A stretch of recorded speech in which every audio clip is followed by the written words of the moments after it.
Hello and welcome to Monumental Insights. My name is Steven. I am the Marketing Director here at Techstone.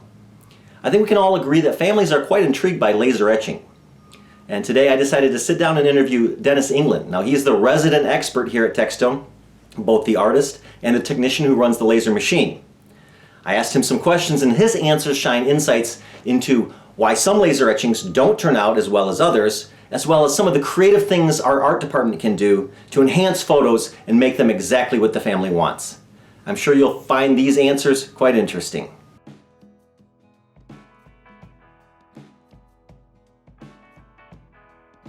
Yeah, I think one of the misconceptions about etching is that when you're providing a photograph, the photograph is not going to look exactly the same when it's etched. An etching is not a photo. It's a series of a bunch of dots that creates the illusion of a photo. So, that's one thing to let your customers know that is not going to be exactly like the photo is going to be, or like the photo that you provided. So how will it fall short of a photo?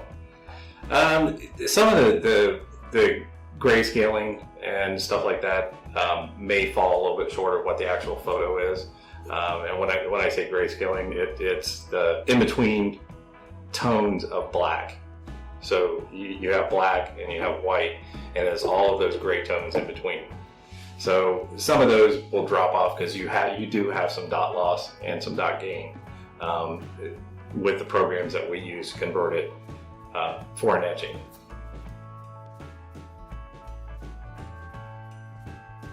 The size of the picture, the resolution, and that it's a good quality photo. That the photo is crisp, it's clear, there's not a lot of blur. I know with most photography that's not professional, you're going to have some shake.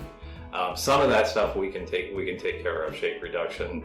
We can do a little bit of shake reduction, but we can only do so much. So the best photo that you can provide us, the clearest photo that you can provide us, is going to give you the best etching. The best, the resolution we recommend is at least 300 dpi. But with that said, the photo needs to be at a size comparable to what your final image is going to be. So if you give us a postage size photo at 300 dpi and you want to blow that up to an 8x10 or a 12x16 or something like that, the image quality is not going to be that great. You're going to lose a lot of the image detail enlarging it to that size from a postage size, even though you've scanned it at 300 dpi. So the larger the photo and the larger the DPI,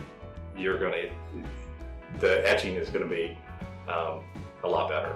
So we can take a photo, if you have an 11x17 photo, scan it in at 300 to 600 DPI, and you want to enlarge that to say a 36 inch or a 48 inch die, a full scene, it's going to be a pretty good quality.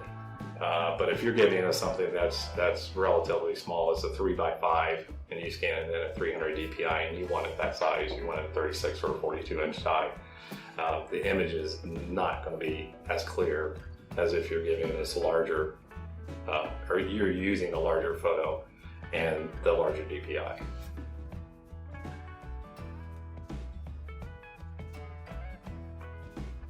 Some of the things that we can do in etching art is Photoshop some of the images to where we can remove facial hair, we can add hair, we can fix eyes, we can fix some of the blur if there's a slight blur. And for example, we had an image of a lady that one of our customers wanted, but she had some really heavy makeup.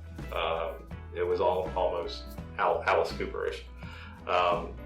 And the family didn't want that. They wanted her to look like she actually looked. So we were able to remove the makeup that she had and the image came out really well, and the customer was pretty pleased with it. We can also merge photos, taking several different photos and creating a new image, such as we've had another one recently where they wanted some custom angels, and I ended up using 12 to 14 different photographs to create these angels, and they were in a specific pose that the customer had wanted, and we came pretty close to it.